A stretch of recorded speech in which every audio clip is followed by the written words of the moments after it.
এবার নিয়ে আসলাম আমার পছন্দের কালার,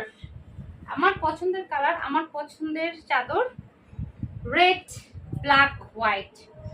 জাস্ট আলপনা দেখেন, ডিজাইনটা দেখেন। যাদের সামনে পুজো আছে সামনে, তারা পুজো উপলক্ষে এই চাদরটা নিতে পারেন। কারণ আসলে ঈদে, কোরবানিতে বা পুজোর সময় আমরা শুধু কিন্তু ড্রেস পরেই নিজেরা ফিটফাট থাকি না, ঘরকেও ফিটফাট রাখি। তো বাসায় গেস্ট আসবে, মেহমান আসবে, এটাই স্বাভাবিক। এই যে ওয়াও, এটা ডিজাইনটা দেখেন, এটা বরফি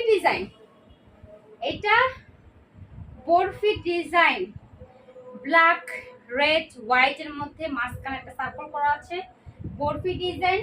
চারো পাশে কিন্তু প্যানেল করা আছে, ভালো করে দেখে নেন, চারো পাশে প্যানেল করা আছে।